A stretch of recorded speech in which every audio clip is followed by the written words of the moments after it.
Assalamu alaikum, this is Heather Murtaza, your English teacher, and today we are going to discuss liar. मुझे उम्मीद है कि आप खैरियत से होंगे और मुझे इस बात का एहसास भी है कि गुज़िश्ता 3 से 4 पॉइंट्स जो हमने की हैं उसमें वो बहुत फिलोसॉफिकल पॉइंट्स थी और बहुत मुश्किल तसव्वुरात उसमें हमने डिस्कस किए हैं। तो आज की जो पोइम है कदरे आसान है, इसमें म्यूजिक है, इसमें रिद्म है, इसमें राइम है। तो we are going to enjoy this poem इंशाल्लाह। आज की पोइम है लायर और पोइट से आप वाकिफ हैं, पहले हम इनकी एक पोइम पढ़ भी चुके हैं। The poet is W.H. Davis और विलियम हेनरी डेविस। उनको W.H. डेविस कहा जाता है, जो उनका मकबूल नाम है, तो आप दोनों यूज कर सकते हैं। He was a Welsh poet और he was born in 1871 and died in 1940।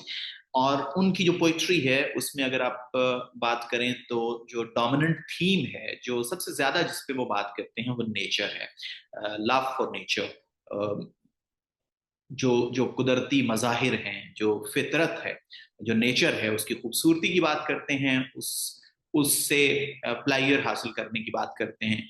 और इसके साथ साथ लोगों की जो तकालीफ हैं वो भी उनकी पोइट्री का मौजू रहा है। तो आज हम जो पोइम पढ़ने जा रहे हैं इसमें लव फॉर नेचर की बात है। और इसके साथ साथ गुफ्तगू के आगाज में ही मैं आपसे ये कह देता हूँ कि हम इस पोइम का जब टेक्स्ट पढ़ेंगे तो आपको इसे कनेक्ट करना है एक ऐसी पोइम के साथ जो आपने पहले पढ़ी है, और वो पढ़ी है अपने 9th में आई थिंक सो, या 10th में पढ़ी होगी। तो वो W.H. डेविस की पोइम नहीं है, वो किसी और पोइट की पोइम है, लेकिन आपको जो आइडिया है, जो सेंट्रल आइडिया है, जो थीम है, वो मिलता जुलता दिखाई देगा। चलें जी, हम पोइम के बारे में थोड़ा सा इसका इंट्रोडक्शन डिस्कस कर लेते हैं। लेयर जो है फुर्सत को कहते हैं, स्पेयर टाइम, एक्स्ट्रा टाइम, जो आप अपने काम काज से निकाल कर अपनी खुशी के लिए सर्व करते हैं, that is what we call लेयर टाइम। तो फुर्सत। तो इस पोइम की अगर हम बात करें तो ये म्यूजिकल है, रिदमिक है, लिरिकल है, जैसा कि हमने पहले भी बात की। और अभी तक हमने रिसेंटली जो पॉइंट्स डिस्कस की हैं उसमें जो राइमिंग स्कीम थी वो प्रॉपर हमें दिखाई नहीं दी। उसमें शिफ्ट्स हम देखते रहे हैं, और हमें नाइट मेल की तरह की कोई पोइम पढ़ने को नहीं मिली है। तो ये बिल्कुल उसी तरह की है। तो हम इसको पढ़ते हुए भी हम we will feel pleasure. Musical है, रिदमिक है, लिरिकल है, ब्यूटी ऑफ नेचर इसका डोमिनेंट थीम है। इसमें जो नेचर की ब्यूटी है, जो कुदरत की, जो कुदरती मनाजिर की खूबसूरती है वो, और फिर इसके साथ साथ इंसान की जो परेशानियों से भरपूर जिंदगी है उसका एक तकाबुल किया गया है। हमारी जिंदगी में इतनी परेशानियां हैं कि हम इस खूबसूरत नेचर को एंजॉय नहीं कर सकते, इसके मज़ाहिर को, इसकी अदाओं को, इसकी खूबसूरती को हम इंजॉय नहीं कर सकते।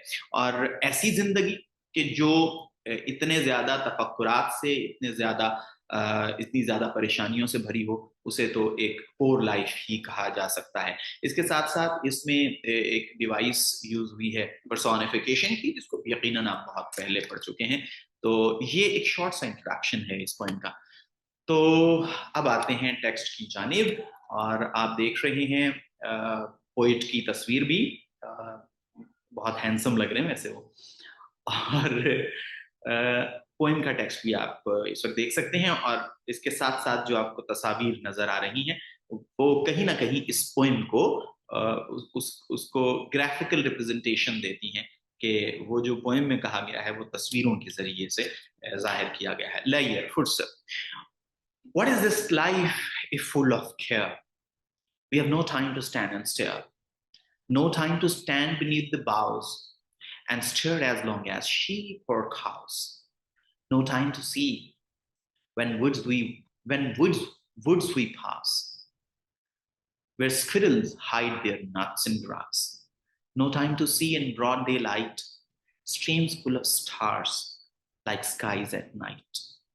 No time to turn at beauty's glance and watch her feet, how they can dance. No time to wait till her mouth can enrich that smile. Her eyes began. A poor life this is, if full of care. We have no time to stand and stare. So, rhyming scheme आपने देख ली. ए rhyming scheme है. हर दो lines आपस में rhyme करनी है. मिसाल के तौर पर आप पहली दो लाइंस देखते हैं care and stir, bows and cows, pass and grass, daylight and night. और यहाँ pass and grass से आप जो गुज़िश्ता पोएम थी उसकी एक राइम भी ले सकते हैं. daylight, night, glance, dance, can, began, और here, stare. वही जो फर्स्ट टू लाइंस में राइम है वो रिपीट हुई है लास्ट टू लाइंस में, लेकिन वो लाइन डिफरेंट है, ये आप और से देख सकते हैं. सो ए राइमिंग स्कीम इसमें फॉलो की गई है.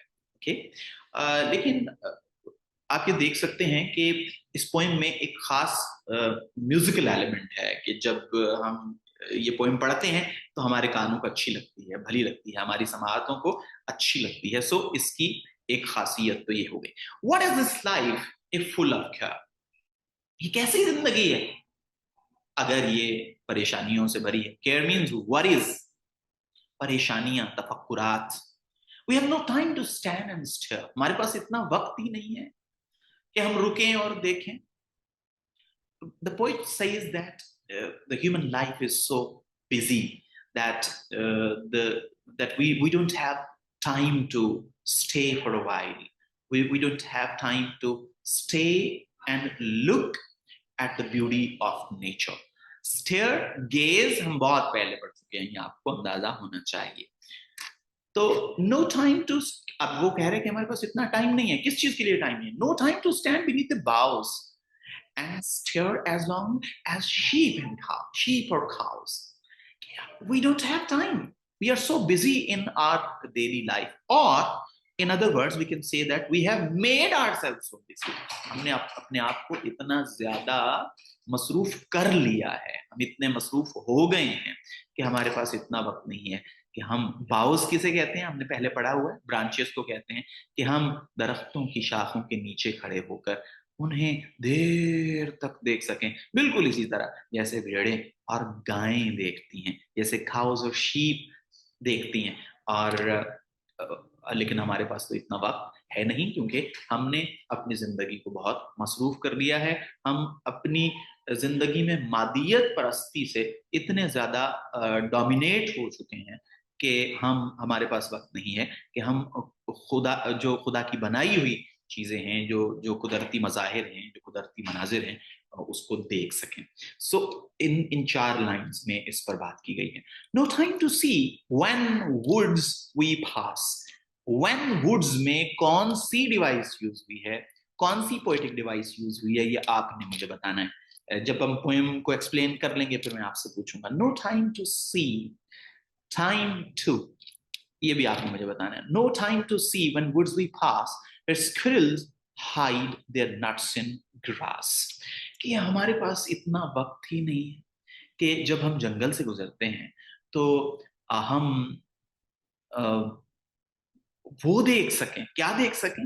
वो जगह देख सकें where squirrels hide their nuts in grass, के जहां घास के अंदर गिलहरियां नट्स छुपाती हैं जो कि वो अपनी खुराक के लिए महफूज कर रही होती हैं, स्टोर कर रही होती हैं. उनको देखना भी एक प्लायर है. और आपको यकीनन स्टूडेंट्स इस बात का अंदाजा होगा, बल्कि आपने एक्सपीरियंस किया होगा कि परिंदों की और जानवरों की ये जो छोटी छोटी हरकतें होती हैं, इनको देखने से भी इंसान को एक प्लायर मिलता है, खुशी मिलती है. और उसी खुशी का जिक्र यहाँ पर पोएट ने किया है. Okay, no time to see in broad daylight, streams full of stars like skies at night. daylight और night आपस में राइम कर रहे हैं.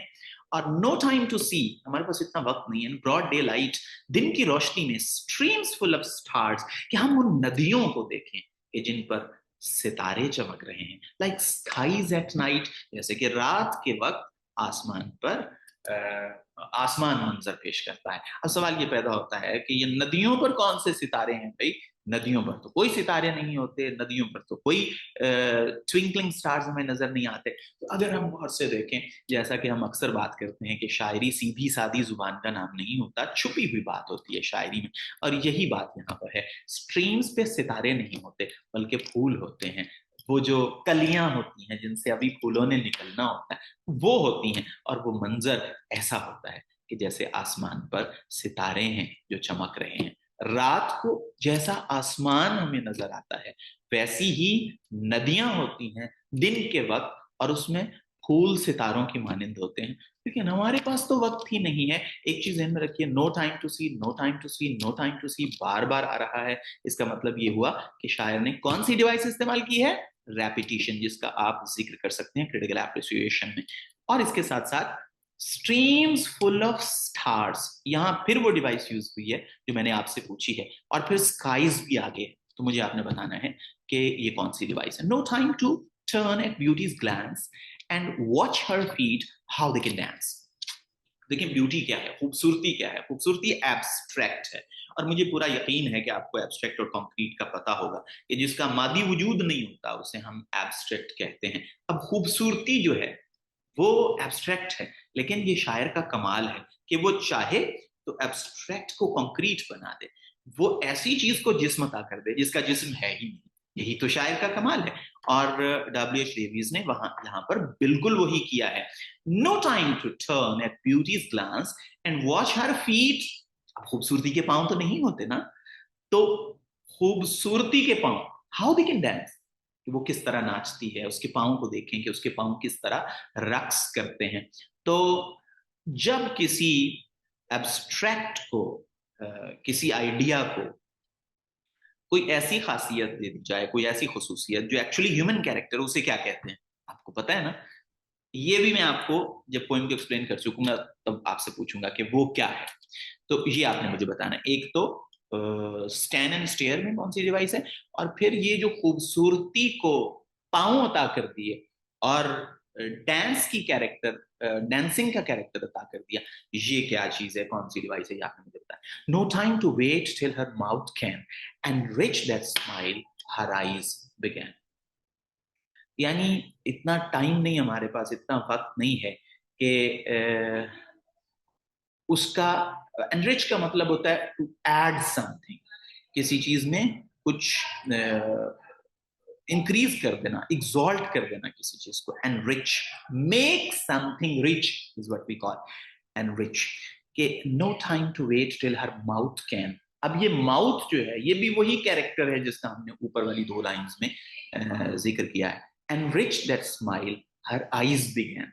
बहुत ही खूबसूरत इमेज है ये। पूरी पोएम में इमेजरी जो है वो बहुत विविड है, बहुत विविड इमेजेस क्रिएट किए हैं शायर ने, और वो हम अपने अपने अपने जहन में उसे महसूस कर सकते हैं। और इस टेक्निक को, इस डिवाइस को क्या कहते हैं? Imagery. No time to wait till her mouth can enrich that smile her eyes begin. बहुत खूबसूरत इमेज है स्टूडेंट्स, इसे समझिए कि जब कोई शख्स मुस्कुराता है तो वो उसके उसके लबों पर मुस्कुराहट बाद में आती है, उसकी आंखों से मुस्कुराहट पहले आ जाती है। यानी उसकी आंखें किसी चीज की खूबसूरती को महसूस करती हैं तो सबसे पहले वो स्माइल करती हैं, और फिर ये स्माइल चलती हुई जब होंठों पे आती है तो होंठ इस स्माइल को एनरिच कर देते हैं, एग्जॉल्ट कर देते हैं, उसको उसको मल्टीप्लाई कर देते हैं, उसमें उसमें बहुत कुछ ऐड कर देते हैं, उसे रिच बना देते हैं, उसमें उसकी खूबसूरती में, उसके प्लेयर में, उसकी हैप्पीनेस में इजाफा कर देते हैं। तो we can say that the poet wants to say that we don't have time that we can enjoy the process of this smile of the beauty, which starts from the eyes, and then the smiling face, the smiling lips enrich that particular smile. The poet wants to say that whenever someone smiles, first of all, his or her eyes feel that pleasure, and eyes smile and then this smile is enriched by the lips. तो ये चीज यहाँ पर बहुत खूबसूरत image है कि जो पोइट ने यूज किया. A poor life this is. अब यहाँ पर उसे वो कंक्लूड कर रहे हैं. A poor life this is, if full of care, we have no time to stand and stare. कि हमारी जिंदगी तो कितनी पोर है, कितनी गुर्बत पर मबनी है, कितनी बेरंग है कि हमारे इसमें तो परेशानियां ही परेशानियां हैं और हमारे पास इतना वक्त नहीं है कि हम रुकें और इस खूबसूरती को एंजॉय कर सकें, इस खूबसूरती से प्लेयर हासिल कर सकें. So this is all about the explanation of this point. और अब बताइए कि जी स्टैंड एंड स्टेयर में कौन सी डिवाइस थी? यस, एलिट्रेशन थी भाई, बहुत वाज़ेह तौर पर. और ब्यूटी को जब डांसिंग का और फीट का कैरेक्टर दिया गया है तो वो क्या थी? वो पर्सोनिफिकेशन थी. और पूछा जाएगा आपसे शॉर्ट क्वेश्चंस में कि कहाँ पर पर्सोनिफिकेशन यूज हुई है, तो वो भी आपने बताना है. इमेजरी बहुत विविड है इसमें पर्सोनिफिकेशन है, इसमें एलिट्रेशन है, और एलिट्रेशन इतनी खूबसूरत है. स्टैंड एंड स्टेयर जब वो यूज करता है तो हमारे कानों को बहुत भली लगती है, हम उसे बहुत इंजॉय करते हैं. और इसी तरह streams full of stars like skies at night, sound जो है वो रिपीट होती है, तो ये हमारे कानों को भली लगती है. तो स्टूडेंट्स, हमने बड़ी डिटेल से बात कर ली है पोएम पर. और ये जो टेक्स्ट मैंने आपके सामने रखा है, जो स्लाइड आप देख रहे हैं, इसमें 2 लाइंस ऐसी हैं कि जो असल पोएम में है लेकिन आपके टेक्स्ट में शायद वो नहीं है, तो आप इसे बोनस समझें. और खूबसूरत लाइन है, no time to see when woods we pass, where squirrels hide their nuts in grass. तो इस पे हम बात कर चुके हैं. तो एक तो ये एक्सप्लेनेशन में ये सब कुछ आप डिस्कस करेंगे. जो लाइन आएगी आपने उसको बिल्कुल इसी तरह जैसे हमने डिस्कस किया है, आपने उसे वहां पे डिस्कस कर लेना. अब हम बढ़ते हैं इस पोएम की एक्सरसाइज की जानिब. और एक्सरसाइज है जी, read the poem and complete the lines, rhyming words. बहुत ही इजी है. What is the life if full of care, we have no time to stand and stare. No time to see in broad daylight, streams full of stars like skies at night. A poor life this, if full of care, we have no time to stand and stare. So it's quite easy. Why do you think the poet has given the title to his poem when he is talking about life full of care with no time to stand and stare? ये कई तरह से ये सवाल पूछा जा सकता है. आपसे पूछा जा सकता है टाइटल की अहमियत क्या है, आपसे पूछा जा सकता है टाइटल के बारे में आप क्या फील करते हैं, आपसे पूछा जा सकता है पोएट ने इस पोएम का नाम लेयर रखा क्यों है. बिल्कुल वही यहाँ पे बात हो रही है कि जब पोएट बात कर रहा है कि इस पोएम के अंदर परेशानियों की बात है, कि जिंदगी परेशानियों से भरी है और इतना टाइम ही नहीं है कि नेचर की ब्यूटी को एंजॉय किया जाए, तो फिर इसका टाइटल उसने लेयर क्यों रख दिया? तो बहुत आसान है. एक्चुअली पोएट उसी लेयर की इंपॉर्टेंस को तो हाईलाइट कर रहा है. गो कि वो जिंदगी की मसरूफियत की बात करता है, टाइम के कम होने की बात करता है, ये सब चीजें अपनी जगह पर, लेकिन इसके साथ साथ वो जिस चीज की अहमियत को बयान करना चाह रहा है वो वही लेयर टाइम है. कि हमारे पास लेयर टाइम होना चाहिए, हमारे पास स्पेयर टाइम होना चाहिए, हमारे पास इतना वक्त होना चाहिए कि हम वो कुदरत के हसीन मनाजिर जिनको हमारे लिए बनाया गया है, हम उनकी खूबसूरती को एंजॉय तो कर सकें. तो आप ये कह सकते हैं कि the poet has given this title to his poem because he wants to highlight the importance of the layer time in the human lives. He says that we have made our lives busy because of the material benefits or to gain material benefits, but actually the thing we need is that layer time to enjoy the beauty of nature. So जो अहमियत जो poet है वो जिस चीज की इस पूरी पोएम में बयान कर रहा है और कोशिश कर रहा है कि जो रीडर्स हैं उसे समझें, वो यही लेयर टाइम चाहता, तो वो यही है ना. वो उस जिंदगी को क्रिटिसाइज कर रहा है कि जिसमें इतने तफक्कुरात हैं, जिसमें इतना लैक ऑफ स्पेयर टाइम है, जिंदगी बहुत मसरूफ है, लेकिन वो चाहता क्या है कि इंसान को वो लेयर मिलना चाहिए इसको उसने टाइटल बना दिया। What is the poet trying to say in the last 2 lines of the poem? तो आखिरी 2 लाइन्स जाहिर है कि हमने इसे डिस्कस किया है, लेकिन फिर भी हम इस पर बात कर लेते हैं। A poor life, this is a full of care. We have no time to stand and stare. So the poet wants to say that we are living a poor life. And students, ये poverty वो नहीं है जो दौलत की कमी की वजह से होती है। क्यों हम पोर लाइफ जी रहे हैं? क्योंकि हमारे पास लेयर नहीं है, जो टाइटल है, ये हमारे पास फुर्सत नहीं है ब्यूटी ऑफ नेचर को एंजॉय करने के लिए, क्योंकि एक्चुअली है ही हमारे लिए कि हम उसे एंजॉय कर सकें। तो हम ये कह सकते हैं कि the poet wants to make the readers understand that that we are living a poor life, having no leisure, having no spare time to enjoy the beauty of nature. The nature and nature gives a new kind of feeling when we enjoy the beauty of nature, but we don't have time.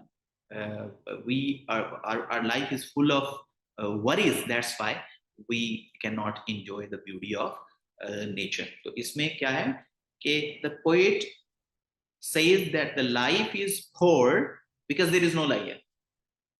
So the lack of layer makes the life poor. तो वो जो title है कि ये वो वाली जिंदगी, वो वाली गुर्बत नहीं है जो पैसों की कमी से आती है, ये लेयर की कमी से, टाइम की कमी से जिंदगी जो है वो पोर हो गई है कि we don't have time to enjoy the beauty of nature. Write down the pairs of all rhyming words in the poem. बहुत आसान है, आप एक एक पेयर राइम्स का लीजिए और इसका जवाब आप दे सकते हैं। तो इसमें स्टूडेंट्स जो क्वेश्चंस हैं वो बहुत कम हैं।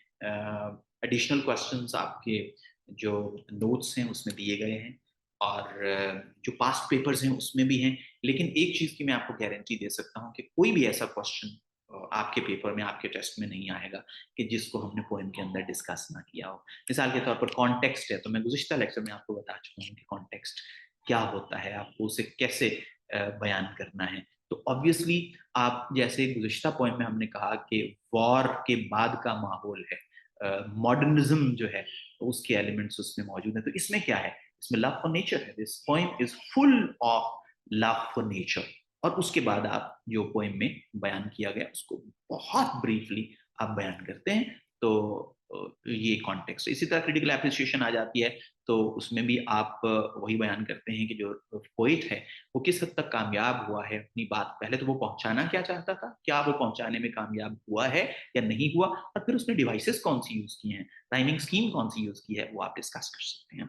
सो अगले लेक्चर में आपसे फिर मुलाकात होगी। I hope that you enjoyed this poem. बहुत ही म्यूजिकल पोएम थी और ऐसी मजीद पोएम्स भी हम डिस्कस करते रहेंगे। Try to enjoy the literature, try to enjoy poetry, और अपना बहुत सा ख्याल रखिएगा। अगली वीडियो में आपसे मुलाकात होगी, तब तक के लिए खुदा हाफिज़।